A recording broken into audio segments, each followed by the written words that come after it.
All right, it's your girl Nita K. Yet again, the N, the I, the T, the A, the space K, with an exclusive interview this evening. Woo, man, it is hot as hell here in Chicago. I don't know where it is. I don't know where you are. I don't know if it's hot where you are, but man, I hope y'all stay hydrated. Get you some water, stay cool in this hot weather. But other than that, let's get into some things. I do want to say before we get started, we did just finish our soundtrack for House of Tea. So make sure you guys tune in to that on our YouTube page. It's also posted on our Instagram page as well.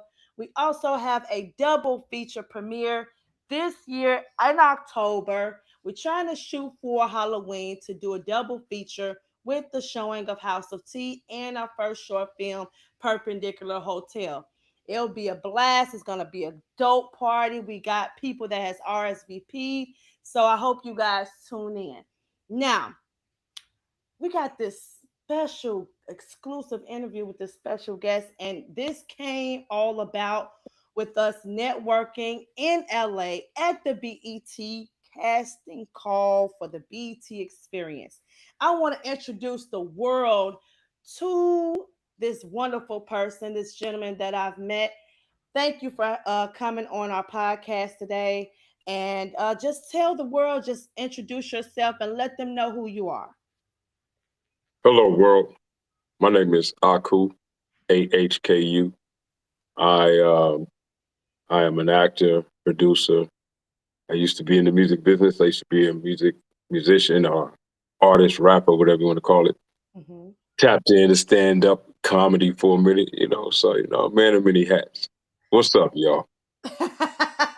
Man, I mean, in this world, not even just this industry, in this world, you gotta have so many hats to stay afloat. You can't just tap into one thing, and once you tap into one thing, other things start coming about. I do want to take the time to dive in at the beginning of your journey so that I can get to know, and everyone that's listening can get to know, like, how did you start? Like, where you're from? How did you start your career? Just to get a little bit of details about yourself. Um, you want a short or long version? How much time we got? Well, this podcast is for an hour, so go ahead, shoot. All right. Well, I'll try to make it interesting. I was born in a city called Richmond, California. Mhm. Um, Place where some of you may have saw, well, depending on your age, but with Master P was one that made my city famous. He moved from New Orleans to Richmond, California. And then I grew up in several different other cities inside the Bay Area. Mm. One that kind of stands out is a city called San Quentin, which is the prison, San Quentin State Prison, where my step pops worked as a lieutenant.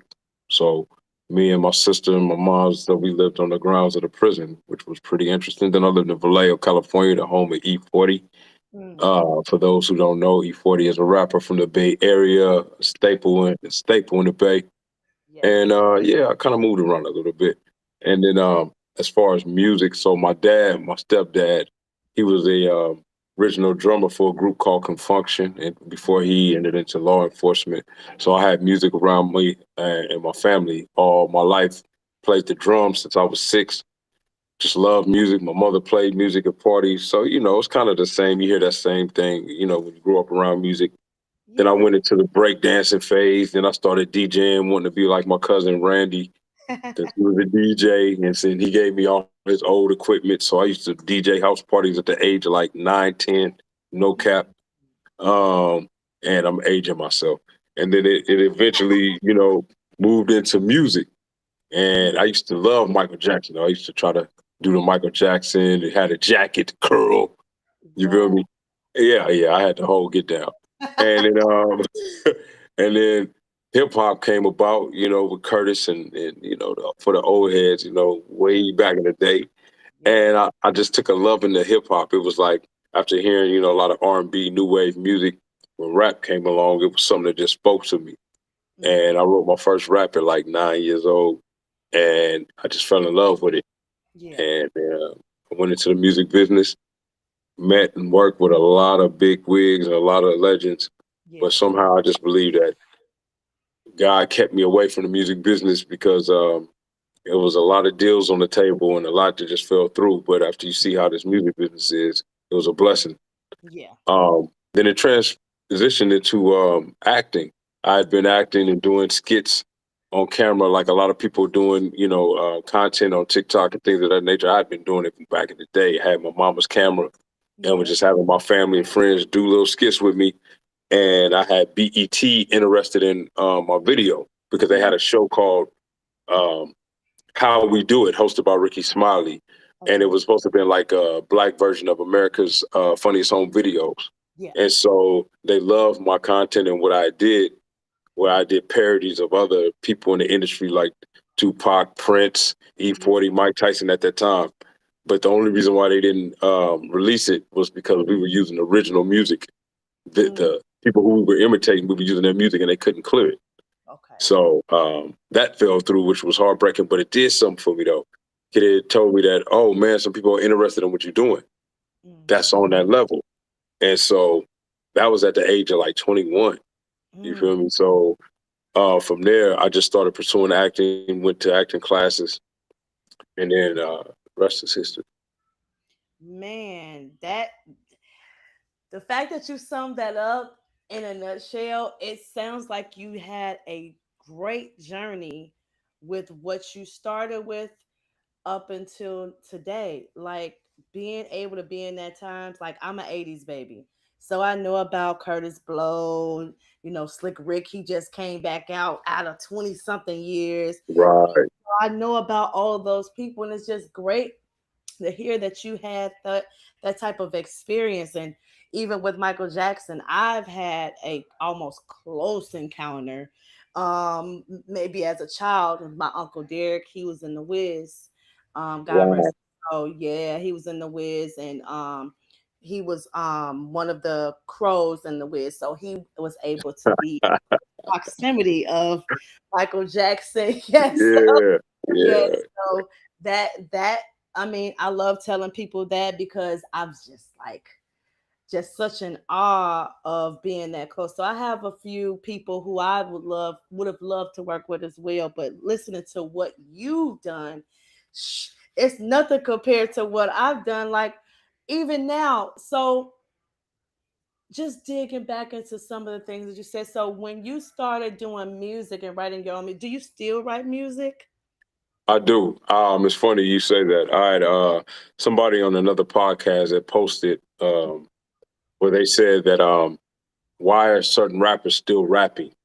Like, Mm, put the mic down. And I commented, which I got a lot of feedback, positive feedback was I said, if you're a true poet, a poet should never stop writing because exactly. it's in you. Now, there's those who want to rap because that was the thing to do and they felt, but when you got a calling and doing something, Hmm. um, it was my calling. And so it wasn't, I didn't care. It wasn't no being famous and rich. You just love rapping. You just love hip hop. It wasn't about the dollars and the women. It was Right. about just being out there, bravado, showing how dope you were and your skills and everything like that. And I just fell in love with that whole culture. And then it turned into something else.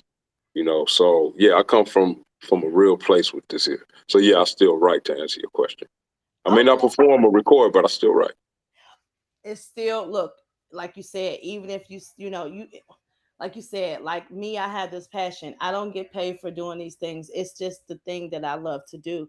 So when you have that passion, love to do it. You don't put a dollar amount on it, and that's the issues that I kind of see in Right. Chicago, and I'm trying to teach some of the creators here. They always want to know, what am I going to get paid for it? Of course, you want to be compensated along the way, of course. But if it's something that you're passionate about doing, that's not the first thing you would ask. You would just do it because that's what's in your heart. Yeah. Now, when I met you at the BET experience, were you there? Did you audition as well? No, I was there for my show on set with Ahku unscripted. So originally, my show was called The Pivot. Mm-hmm. This was back in 2020. So there was a show called I Am Athlete with a few athletes that were on the show. Okay. Without going into a long story, things didn't work out between that show. And Hmm. so some of the guys on the show started a show called The Pivot. And I was floored because I'm like, I used to play basketball in high school, and I was my job as a center was to always practice on pivoting, and Mm, so I used that concept from acting because it slowed down with acting with COVID and all that. And I'm like, yeah. pivot. God just gave it to me. It was like pivot. And so my pivot was, okay, start interviewing people you know in your industry and Mm, let them tell their stories. Because as I told you, from when I was a kid, BET picked up the show. So mind you, the show that BET liked that I did when I was young, it was mhm. me interviewing people as if they were the real characters. You feel Ah, me? So like I was interviewing Prince and all these people. So mhm. it's and I used to be in radio broadcasting. So my thing was I wasn't with people are saying, all podcasting and all that. I was Yeah. doing that at 21 in 1994. You Okay. did, and recording it and making jokes and making skits out of it. But my point is, I just pivoted from Yeah. acting to doing my show. So when you met me, that was a part of my content that I was creating for the show. Now normally we do sit downs in studio, Okay. but I was like, all right, pivot from that. Instead of Yeah. always just doing sit downs in the studio, let's go outside and meet the people. And then we both know BET, as they say, is the culture's biggest night. And so I'm very familiar with the auditions and everything that Robert Reed does. So I was Yeah. like, this is perfect. And, and then here we are today meeting you and then me being on your show. Yes, I was just like shocked because I brung my sister, a really good close friend. Shout out to Mhm. Sunshine Jamaican Blazing Chocolate. So I brung her there. It was her first Yeah. time ever Shout being. out to them. Yes, I was her first time ever going to LA. It was her first time ever flying. So she is a music artist. She's a podcast host here, and she has a podcast on her own and stuff and whatnot. But the So, point I'm making is that I help her a lot. She works with our film production company, amongst mhm. other creatives. And so she was the only one that was available to come. I was telling everybody about it, but she was determined and I brought her there. She was just so excited. So when we saw you, I was in line trying to focus and she saw you and I was like, what's going on? So when I saw that and I saw everybody that we were, conversating with, looked over to you and I was just like, wait, what's going on? And I saw KitKat. I say, yeah, he's doing something. He doing something that's very Yeah, important. So I think that yeah, this would be a great opportunity because at first I was just gonna be like, well, no, maybe let me just, I don't know what's going on. So let me just try to like fall back. But then something was like, no, go ahead, take that opportunity and say something because it would be great. And it ended up being great because we ended up networking and here you are here yeah, today. So yeah, so and you kind of briefly interviewed me and my sister on your mhm, show when you were yes. there. So Which it will was be airing soon, in a I week or so. can't wait. I cannot Yeah, wait. We're gonna yeah. report heavy. Man, so again, so back to your career because I have seen that Kit Kat commercial, and so me and my guy, we were looking at it one day, and when I seen the Kit Kat commercial, I was like laughing because you guys were like vacuuming in the boys' room, and then just taking over. It was like, yeah, Dad, you can't really do nothing because I got the here. So it was a funny commercial. I'm Yeah, glad that they are doing something with that, and you're a part of that.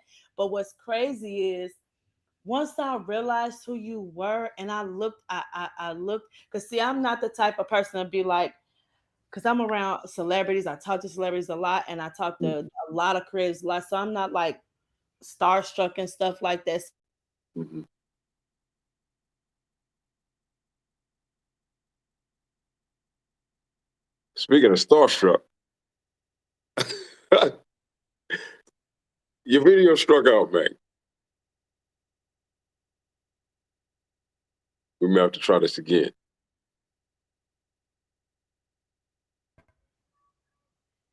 Can you hear me? You struck out. Speaking of starstruck, Yeah.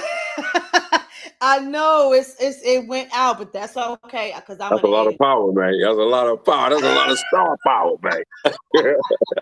Yes, yes. Okay, so yeah. So what I was saying was that I'm not starstruck. I wasn't starstruck, but then when I we did the interview with you, we did the BT thing, and then when we went back to our hotel room, I said, let me investigate to see what this gentleman is about. So I looked and I said, "Oh, snaps. That man, he was on a commercial." I said, "That commercial was funny as hell." I said, "Yes." So I got excited. So I told my sister, and so she was like, "What?" I said, "Yes." He is one of the KitKat brand ambassadors. So I said, "Yeah, we have to interview him to see his journey because I know it's not, I know it's more to him being a KitKat brand ambassador because he has a journey." So, because we do that over here, we interview Mm-hmm. all creatives here, there, and everywhere to see how they came to where they are now, and the struggles and the successes. So it was Mm-hmm. like really awesome that we did come to LA to network with you because you have a lot, you have a lot to offer and bring to the table, and you already have. Thank you. Now the question that I have next for you, like, and I ask Mm-hmm. everybody this all the time. Mm-hmm. Do you think that it's hard to, because I want to see how to word this, because I tell people on this end, you have to take mental breaks when you're in this industry dealing with podcasts, filming, all this stuff. Do you think that it's hard to step away sometimes from the media, from acting, podcasts, and whatnot, to take mental health breaks for yourself? Yeah. I mean, acting is not who I am, is what I do. Yeah. So there are people who the reason why they burn out so fast because I gotta get this, I gotta get this, I gotta get this role, I gotta do that. And it's Yeah. like people lose themselves. And you know where you'll find them if you go to Skid Row in LA, you Mm, go on the streets with them people talking to themselves. That's yeah. some of them actors that was Hmm. going a little too fast and burned out a little too fast. You Yeah. feel me? Yeah. So, you gotta, what it is God has me. I'm grounded. Yeah. So I stay in my prayer. Yeah. And the reason where I'm at today is because of God. So when you know who you are and whose you are, you ain't gotta worry about, oh, I gotta get this job. It's gonna come when it's supposed to come. And Right. what's for you is for you. It's funny because I had a human moment where I had auditioned. I remember auditioned for a commercial Hmm. and I didn't get it right. But when I Yeah. seen the person who got it, the person didn't look nothing like me, right?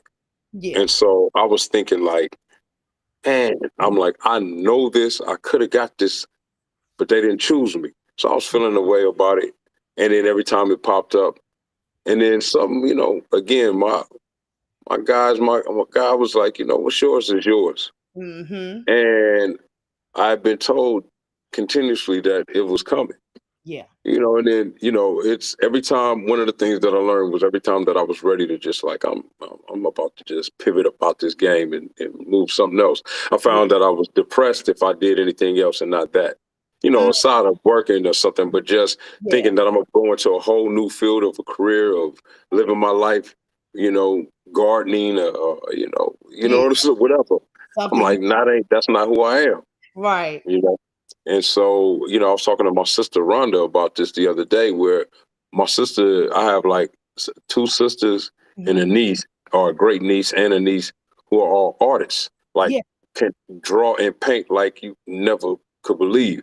And Mm, so I'm like, I said, obviously it come from daddy's side hmm. because I have sisters who have other mothers, but Yeah. we have the same traits of artistry, and Yeah. so I'm a firm believer in the bloodline, and what's in that bloodline is artistry. So I came into this world to be an artist, Yes. and so it's like that's just part of it. And but no, to answer your question in a long-winded way, um, it is good to just take a step back, recalibrate, be you, do you. Because here's the thing about it: when you do you, Yeah. there's things that you pick up along the way that you can bring back to your artistry. Yep. Because all art is the imitation of life. Hmm. Art imitates life. So when you're living your life, there's certain things you can pick up that you could use in the podcast or that you could use in acting, you know. Yes, So yeah, absolutely. take that break. I definitely tell people a lot, like I'm reverting back to my sis Sunshine Jamaican Blazing Chocolate, and amongst others creatives that I talk to on a regular. I see them constantly moving here, there, everywhere, and it's great to be in that position to be able to do those things. But sometimes I have to tell them, take a break.